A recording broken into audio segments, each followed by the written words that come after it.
多いな。何人いる？ここにいる者以外にも俺たちの味方は兵団内に潜んでいる。ダリス・ザックレーを爆弾で吹き飛ばした者もいる。このエルディア帝国を救えるのはお前しかいない。エレン・イェーガー。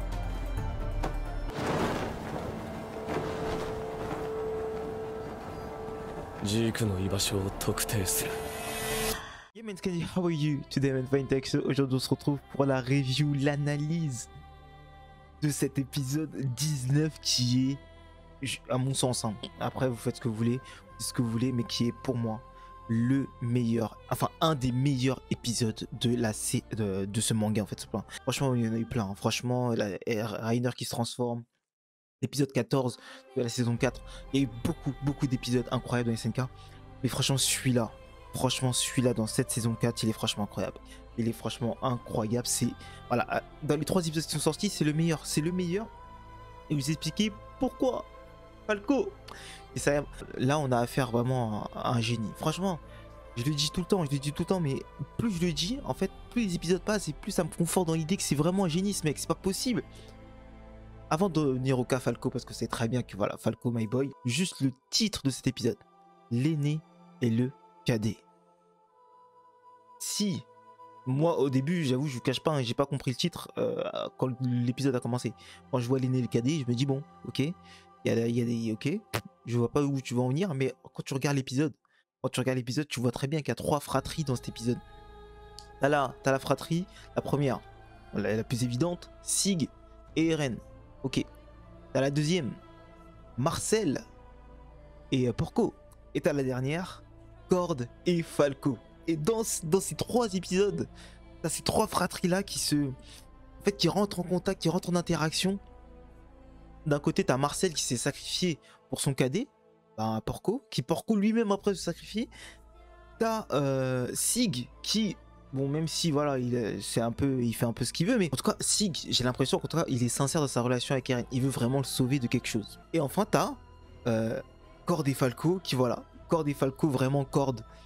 Franchement, quel frère, quel grand frère. Quel grand frère. Et là, t'as tout ça, là. T'as ces 3 interactions, t'as les souvenirs de Marcel et tout. Et là, t'as cet épisode. T'as ce titre incroyable. Donc voilà, c'était la symbolique du titre. Voilà. Maintenant, vous savez pourquoi ce titre a été choisi. Mais enfin, on retourne dans le vif du sujet maintenant. Falco. On savait tous la crainte de l'épisode précédent. C'était est-ce que Sig va crier? Bon, Sig a crié. Ok. Bon. Je suis content. Parce qu'en fait, dans cet épisode, on a directement la réponse. Franchement, s'il m'avait laissé avec le cri de Sig à la fin de l'épisode, bam, on arrête, Falco qui se transforme, là, j'aurais pété les plombs. Mais là, Sig, il crie dès le début. Enfin, même si, voilà, on a vu que Cord, il essaie quand même de discuter et tout. Et moi, ce que j'ai kiffé, franchement, ce que j'ai surkiffé, parce que je vous avais prévenu que si Eren ne disait rien, laissez Falco se transformer, ou il butait Falco, j'allais péter les plombs. J'allais l'insulter. Et là, vous avez vu, Eren, il a parlé. Eren, il savait très bien que Falco avait à gérer. Et il voulait pas que Sig crie. Ça veut dire que déjà, dès ce moment-là, j'étais content, tu vois, mais j'avais pas la suite pour Falco, c'est-à-dire que je pouvais pas trop exprimer ma joie. Mais après, juste après, t'as Porco le GOAT, Porco, franchement, merci, hein. Franchement, je te remercie. Mais après, Reiner, il allait les faire, tu vois, mais franchement, Porco, merci, je sais même pas comment... Putain, à la base, tu vois, Porco, c'est pas un personnage que j'aime pas particulièrement, tu vois, c'est un personnage voilà, que j'ai appris à apprécier. Même s'il est dans le camp ennemi et tout, enfin camp ennemi, même s'il n'y a plus vraiment d'ennemis je trouve, mais voilà. C'est-à-dire que Porco, pardon, on le connaît que depuis une saison maintenant.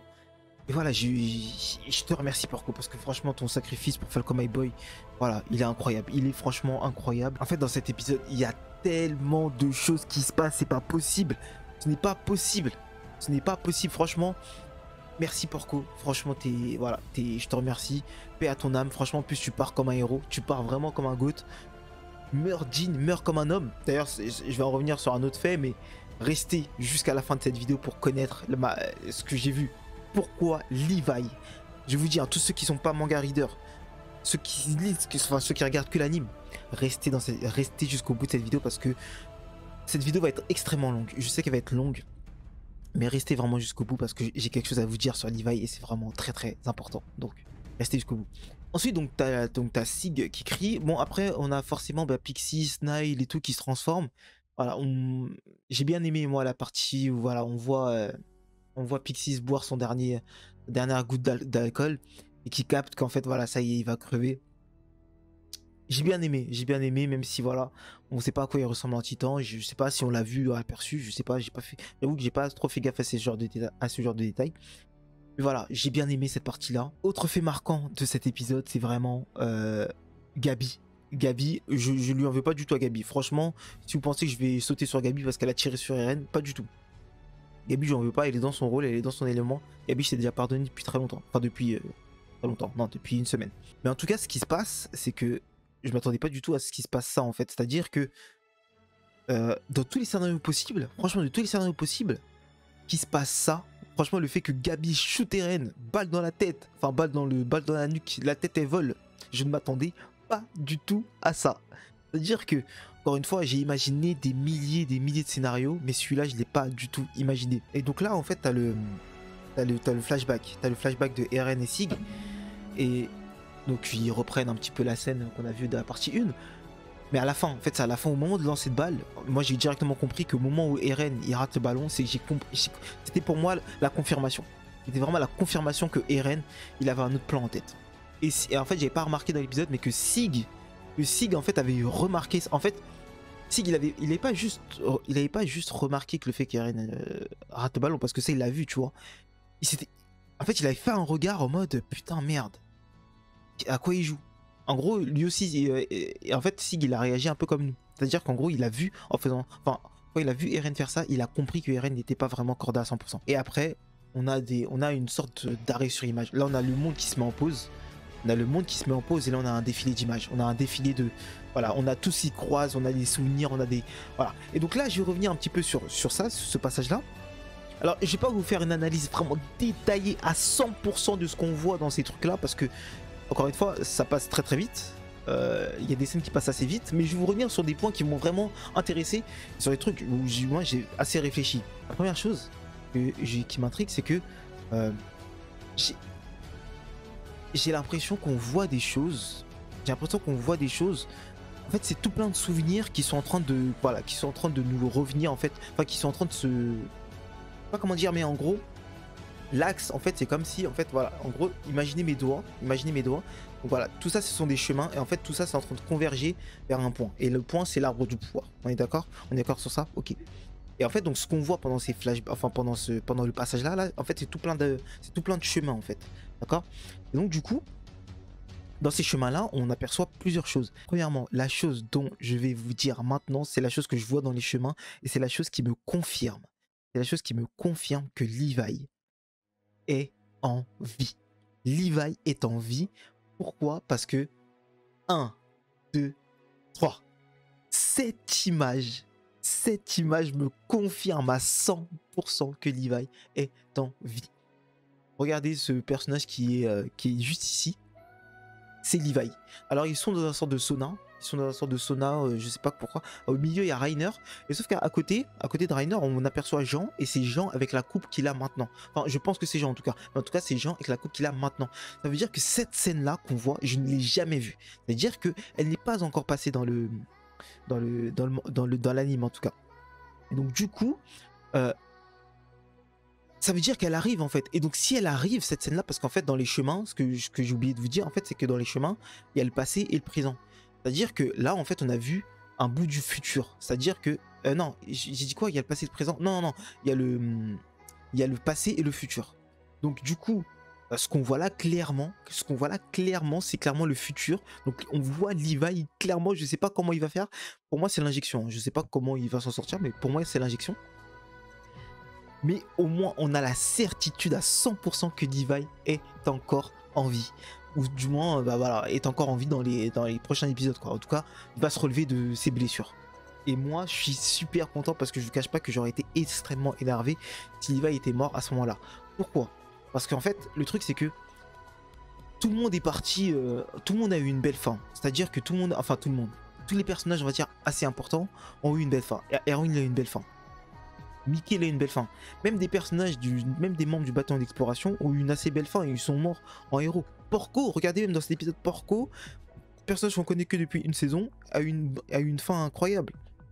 Et moi, ça m'aurait vraiment étonné que Levi meure sur une explosion comme ça, alors que il avait même pas besoin de se casser la tête à mettre des lance-foudre. Et c'est ça en fait qui m'énerve, c'est que quand t'as un personnage aussi fort, il faut savoir le gérer. Il faut réussir à expliquer le pourquoi il est pas là sur cette scène, le pourquoi il n'agit pas, le pourquoi en fait des fois il est passif ou des fois il perd ses combats, etc.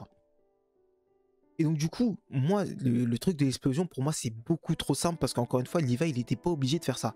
Il aurait juste pu, à chaque fois qu'il voyait que Sig se régénérait, piou, piou, il coupe les membres, et puis c'est tout. Il n'avait pas besoin de se casser la tête, Sig pouvait absolument pas se transformer s'il a s'il a les membres coupés. Je sais pas pourquoi il se prend la tête à... Enfin, je sais pas pourquoi il s'est pris la tête à mettre des lances foudroyantes et tout, mais ça, justement, c'était pour justifier l'explosion et sa mort potentielle, en fait. Maintenant, je sais qu'il n'est pas mort, je suis content. Mais là, s'il était mort comme ça, franchement, ça m'aurait énervé. Par exemple, regardez, contre Annie, il se blesse à la jambe. Il se blesse à la jambe pour justifier le fait qu'il ne soit pas là pendant l'opération, juste après, dans la ville de Sina, là. Enfin, dans la ville de... Ah, je sais plus comment elle s'appelle, mais en tout cas, dans les murs, au moment où Annie, elle se fait capturer, quoi. Il faut justifier le fait que Levi ne participe pas à ce moment-là, parce que Levi, on sait très bien qu'il défonce Annie facilement. Si Levi est là, l'opération elle se passe totalement autrement en fait, c'est ça le truc. Moi j'étais pas corda si Levi mourait comme ça à ce moment-là. Donc franchement merci Isayama, merci de m'avoir montré cet indice, merci de m'avoir montré cette image pour me... Waouh. Parce qu'en fait ça fait un moment qu'on voit plus Levi, on sait pas ce qui s'est passé avec Hansi.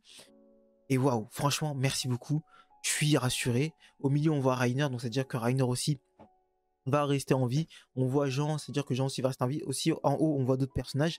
Voilà, on sait que voilà, au moins la clique de la 104e brigade va rester au moins, je pense, intacte. Autre chose qu'on aperçoit, qu'on peut apercevoir dans ces souvenirs, là, enfin dans ces chemins, il y a Historia. On voit Historia, la nouvelle Historia, cheveux longs, tête blasée. On voit Historia. Il y a deux personnages inconnus. Il y a deux personnages que je ne reconnais absolument pas, que je ne sais pas qui.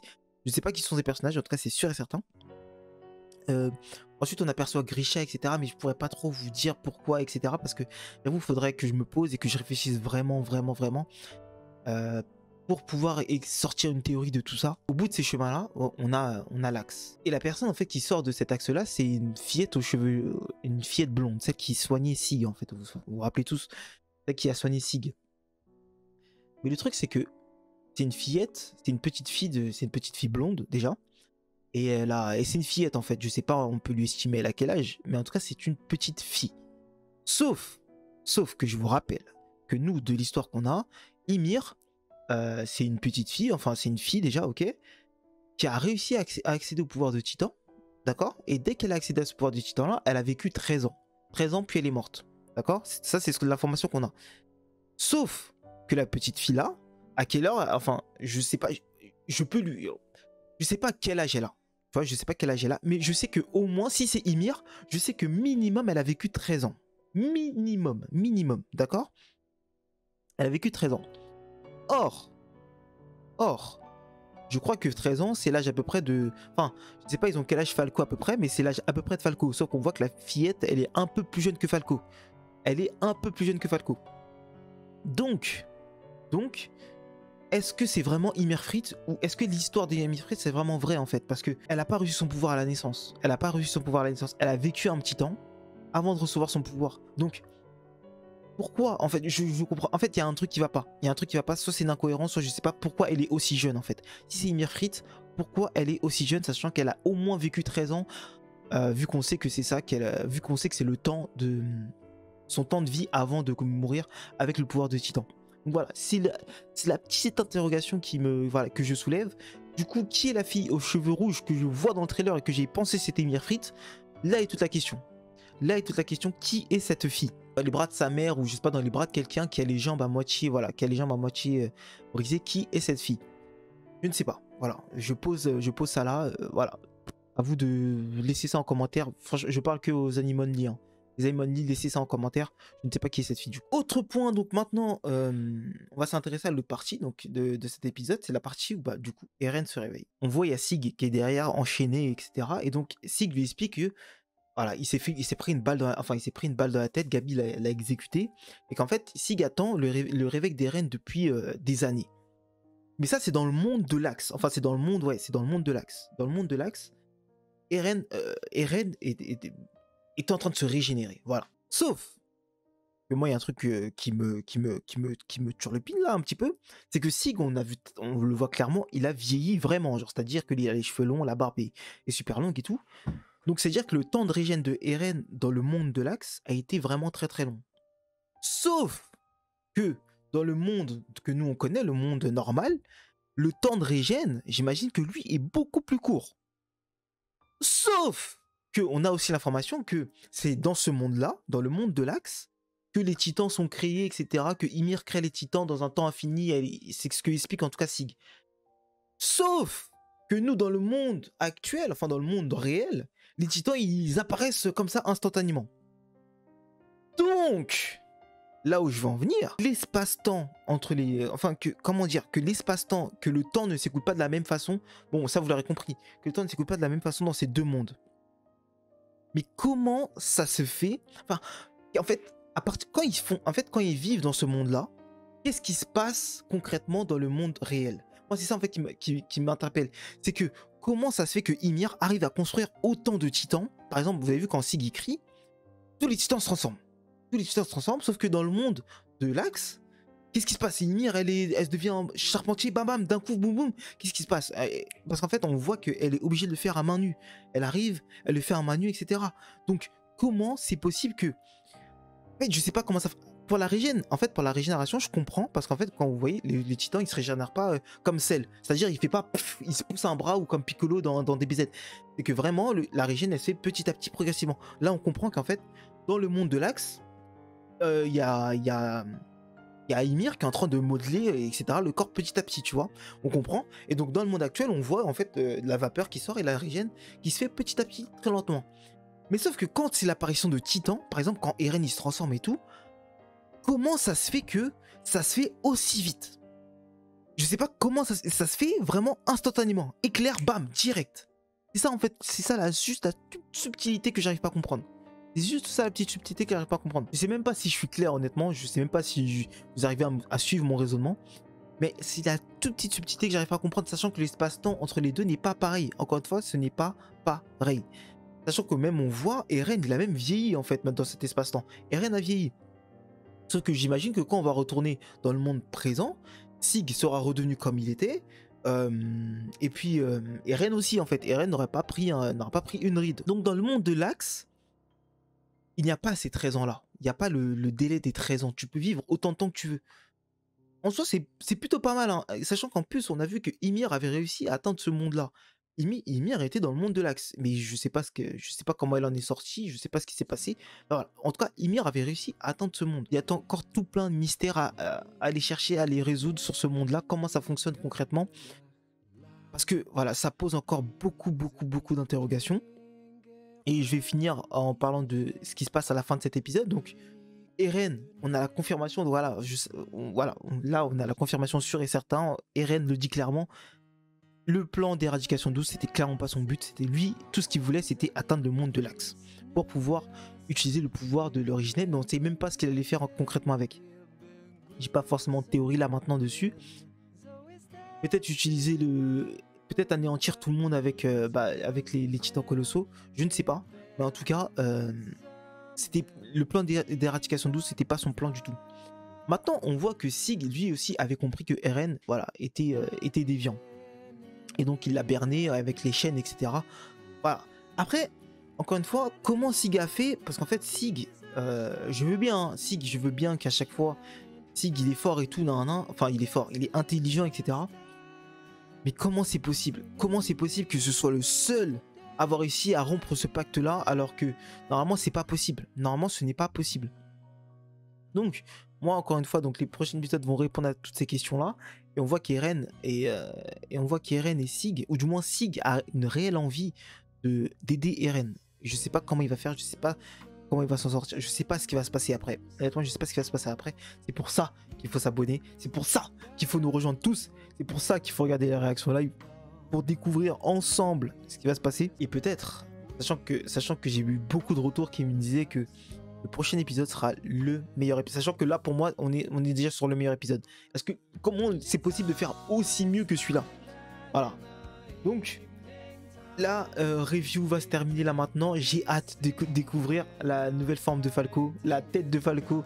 J'ai hâte franchement de découvrir tout ça. Je ne sais pas ce qui va se passer avec le reste, c'est-à-dire le titan charrette, Magat, Reiner, Eren, Gabi, etc. Je ne sais pas. Franchement, là, j'ai aucune théorie de ce qui va se passer. Je vous rappelle que je ne regarde pas les previews, je ne lis pas les titres des épisodes, des prochains épisodes. Donc là, pour le coup, je suis dans le noir total. Je vous ai dit à peu près tout ce que j'avais à vous dire. Je suis content pour Levi, franchement je suis vraiment content pour Levi, je suis super content pour Falco. Franchement c'est un épisode où je suis comblé, il y a absolument tout qui me va. Donc nous on se retrouve pour le prochain épisode. D'ailleurs je pense, si vous voyez une autre vidéo sortir de cette semaine sur SNK, c'est parce que j'ai réussi à trouver autre chose d'intéressant à dire. Voilà, voilà parce qu'en fait j'arrive. Par exemple je vous dis hein, franchement j'étais sur le trajet pour aller à la fac et tout, j'arrêtais pas de penser à ça, j'arrêtais pas de penser à SNK, comment c'est possible etc. Ça me hante, franchement ça me hante, mais j'adore ça. Voilà. Moi en tout cas je vous laisse là-dessus les boys. N'oubliez pas, soyez libres, vivez votre vie, soyez contents d'être dans ce monde, soyez contents de pouvoir profiter de ce chef-d'œuvre.